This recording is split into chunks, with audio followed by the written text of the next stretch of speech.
नमस्ते dear students. बहुत बहुत स्वागत है आपका पीटी एजुकेशन चैनल पे। मैं हूं गौरव चोपड़ा और आज हम बात करने वाले हैं म्यांमार के बारे में।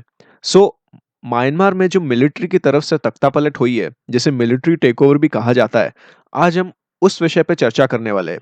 हम ये भी जानने की कोशिश करेंगे कि वहां पे एग्जैक्टली क्या हुआ, किसने किया या किसने करवाया, एंड इसके क्या परिणाम निकल के आ रहे हैं। ये सारा कुछ हम आज के सेशन में कवर करने वाले हैं। तो आप आते आते इस सेशन को लाइक कर दीजिए, शेयर कर दीजिए और इस चैनल को भी सब्सक्राइब कर दीजिए।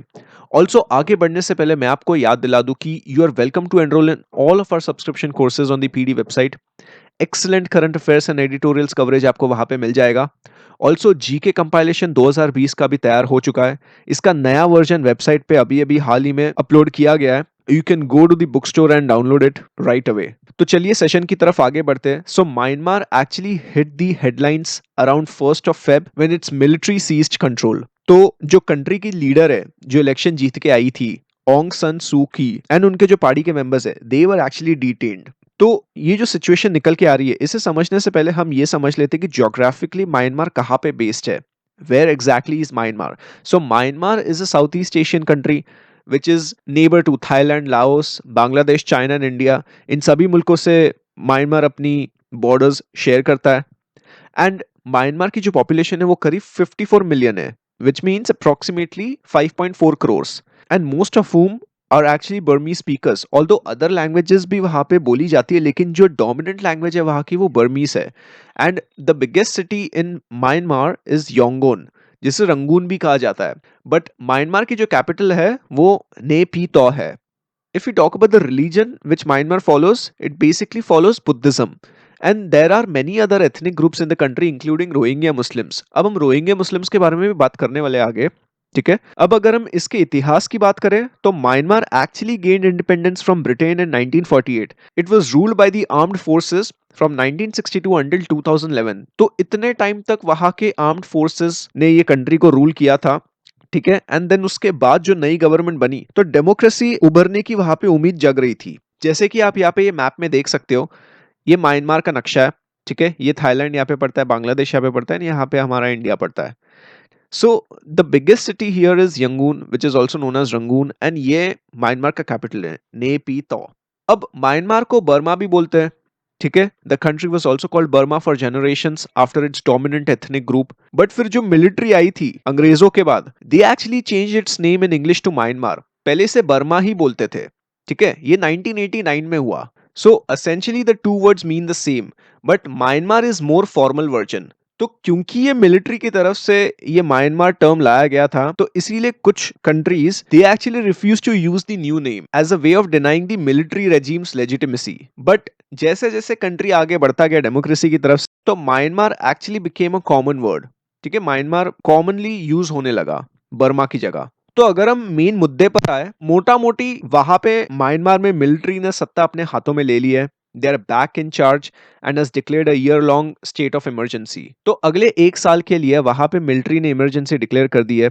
It essentially seized control following a general election which Miss Suu Kyi's National League for Democracy party, जिसे एनएलडीबी कहते हैं, वो वहां पे जीत के आई थी। They actually one with majority of votes in the recent elections which was conducted in Myanmar.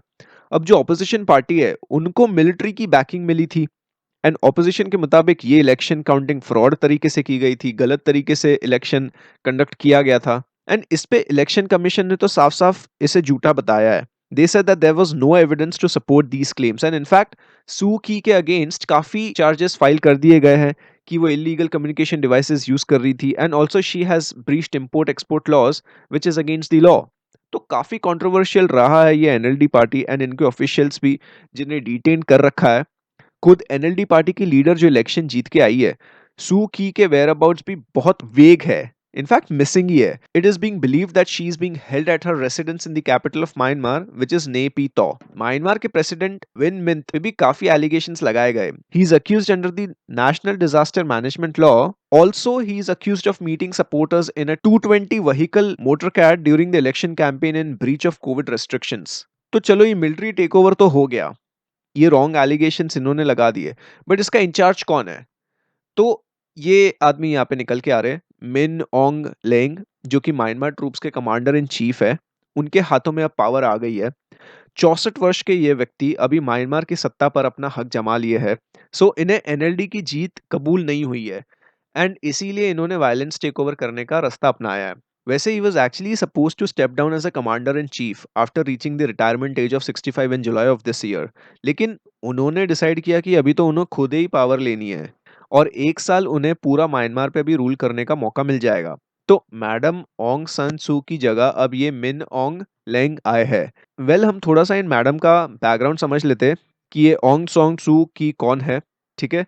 So basically, she became world famous in 1990s for campaigning to restore democracy in Myanmar, क्योंकि इन्हें Myanmar में democracy restore करवानी थी, लोकतंत्र अपने मुल्क में लाना था, उसके चलते ये कैंपेनिंग कर रही थी।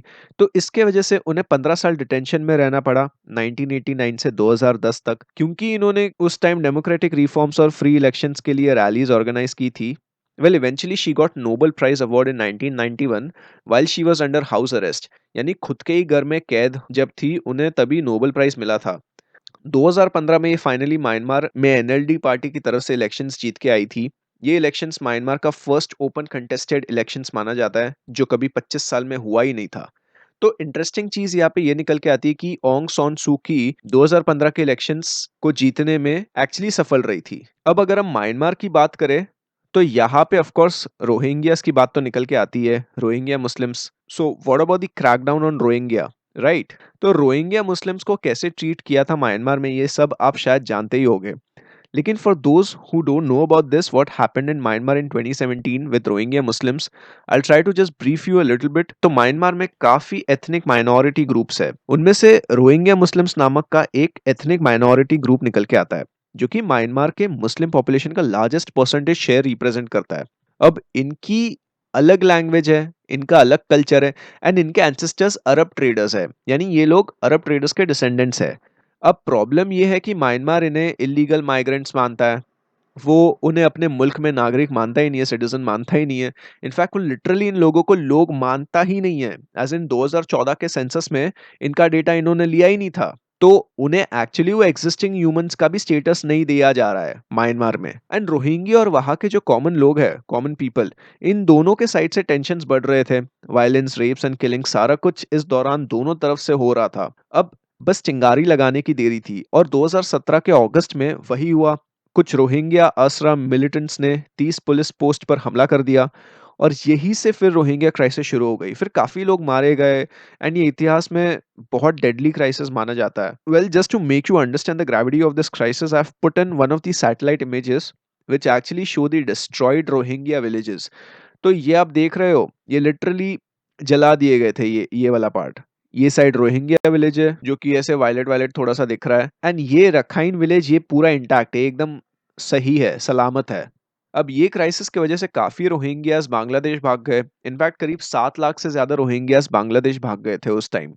कुटुपालोंग जो कि दुनिया का सबसे बड़ा रेफ्यूजी सेटलमेंट माना जाता है, ये बांग्लादेश में पड़ता है एंड यहाँ पे सारे रोहिंग्याज भाग गए थे। तो ये कुछ रोहिंग्या रेफ्यूजीज साइट है बांग्लादेश में। ठीक है, कुटुपालोंग जो सबसे बड़ा रेफ्यूजी सेटलमेंट है, देन जमटोली, चकमारकुल, शमलापुर, नयापारा, जाडीमुरा, लेडा, तो ये सारे यहाँ पे रेफ्यूजी सेटलमेंट साइट्स है जो कि यहाँ पे रेफ्यूजीज रहते हैं। ठीक है, सो अगर हम बात करें इस जेनोसाइड की, ये लार्ज स्केल जेनोसाइड की वजह से सू की ने बहुत क्रिटिसिज्म फेस किया कि उनकी इंटरनेशनल रेपुटेशन पे काफी असर पड़ा। ऑफ कोर्स नेगेटिव असर पड़ा because of how Myanmar treated Rohingya minority during her rule. In fact she had to appear before the International Court of Justice in 2019 where she denied allegations that the military had committed genocide। So ये अपने आप में ही बहुत बड़ा विषय है। Rohingya crisis के बारे में बात करते करते काफी समय निकल जाएगा, तो वो आज का हमारा टॉपिक नहीं है, लेकिन आई होप आपको एक मैक्रो लेवल अंडरस्टैंडिंग मिल गया होगा ये क्राइसिस के ऊपर। ठीक है, now if we talk about what has the international reaction been, I mean अगर हम अंतरराष्ट्रीय प्रतिक्रिया देखें और समझे तो यूके, ईयू यानी यूरोप एंड ऑस्ट्रेलिया, इन सभी ने इस मिलिट्री कूप को कंडेम किया है, इस मिलिट्री टेकओवर को कंडेम किया है। यूनाइटेड नेशंस की तरफ से भी ऐसा ही कुछ आया है जहाँ पे उन्होंने सीधे सीधे ये बताया है कि नए डेमोक्रेटिक रिफॉर्म्स के लिए ये बहुत बड़ा झटका साबित हो सकता है। उन्हें ये मिलिट्री टेकओवर कतई मंजूर नहीं है। इनफैक्ट यूनाइटेड नेशंस के secretary general Antonio Guterres has called for constitutional order to be reestablished in Myanmar. US president की अगर हम बात करें जो बाइडेन की, उन्होंने भी इस चीज़ को कंडेम किया है एंड वापस सैंक्शंस लगाने की वार्निंग दे दी है। अब 2019 में यूएस में मिन ऑन्ग लेंग पे सैंक्शंस लगाए थे because of the Rohingya crisis as he was alleged to play a key role in the ethnic cleansing and human rights violations. In fact जुलाई 2020 में यूके ने भी उन पे सैंक्शंस लगा दिए थे। चाइना की अगर हम बात करें तो चाइना की तरफ से तो ऑपोजिट ही आ रहा है कि ऐसे कंडेम करके बात नहीं बनेगी और अगर कंडेम करेंगे तो बात और बिगड़ेगी। तो चाइना का इस पे पर्सपेक्टिव बिल्कुल ही अलग है। China has actually dismissed the human rights violations which is happening in Myanmar. बाकी के मुल्क इसमें जो निकल के आते हैं neighbouring countries like Cambodia, Thailand and the Philippines, इनके मुताबिक ये म्यांमार का इंटरनल मैटर है एंड इंटरनेशनली ये किसी को बॉदर नहीं करना चाहिए। सो अब क्या म्यांमार में प्रोटेस्ट होने की उम्मीद है? वेल, नाइट कर्फ्यू और मिलिट्री के पेट्रोलिंग के चक्कर में वहां की जनता थोड़ी सी भी शांत है। ऐसे डायरेक्टली तो भारी संख्या में प्रोटेस्ट देखने को नहीं मिले, लेकिन इनडायरेक्टली ऑफ कोर्स लोगों ने अपनी नाराजगी जताई है, सिविल डिसोबीडियंस करने का फैसला किया है। नाइट कर्फ्यू के वक्त वहां पे लोगों ने गाड़ी के हॉर्न और बर्तन बजाने चालू कर दिए थे। They decided to bang pots and pans and honked car horns in protest. In fact वहां के जो हॉस्पिटल्स और मेडिकल सेंटर्स है उनके स्टाफ ने काम करना बंद कर दिया है। आई मीन कुछ कुछ लोगों ने काम करना बंद कर दिया है और कुछ लोगों तो रिबन्स पहन के वहां पे अपना प्रोटेस्ट दर्शा रहे हैं। So they are wearing red और black ribbons to signify resistance and I have been pictured giving the three fingered salute which is familiar from the Hunger Games films, which were actually used by the demonstrators last year in Thailand. तो Thailand में भी कुछ ऐसा ही हुआ था, ये तीन fingers दिखा के वो हंगर गेम्स का रेफरेंस लेके लोग वहां के रूलिंग पार्टी के अगेंस्ट प्रोटेस्ट कर रहे थे। तो क्या कोई जानता है कि मैं किस इंस्टेंस की बात कर रहा हूँ थाईलैंड में? ये हमने एक्चुअली पिछले लेक्चर्स में कवर किया है। सो ये थ्री फिंगर्ड सैल्यूट का मुझे थोड़ा सा आप रेफरेंस कमेंट सेक्शन में दे दीजिए, ठीक है? अगर हम सोशल मीडिया की बात करें तो सोशल मीडिया पे भी काफी रेज शुरू हो चुका है इसको लेके। लोगों ने अपनी प्रोफाइल पिक्चर्स बदल दी है और लाल रंग उनके डीपी पे लगा दिया है। तो वेल, ये डीपी चेंज करना काफी छोटी बात है, लेकिन यही सब सोशल मीडिया पे आउटरीच शुरू करने की संभावना बन जाती है, ठीक है? So this was all about the military coup in Myanmar, जो मिलिट्री टेक ओवर म्यांमार में हुआ था। आज के लिए बस इतना ही रखते हैं। कैसा लगा आपको ये सेशन मुझे कमेंट सेक्शन में बताइए। आपके विचार बताइए मुझे कमेंट सेक्शन में। आपका क्या मानना है इस मिलिट्री टेकओवर के बारे में, स्पेशली कोविड के टाइम में, ठीक है? So if you like this video make sure you hit that like button, share this video with your like minded friends, colleagues, और अगर आपका कोई सवाल या सुझाव हो तो उसे कमेंट सेक्शन में जरूर बताइए। We now come to an end to this session. Here are some useful resources for you from PD family. Make use of these. उम्मीद करता हूँ ये सेशन आपको यूजफुल रहा होगा। नमस्ते, जय हिंद।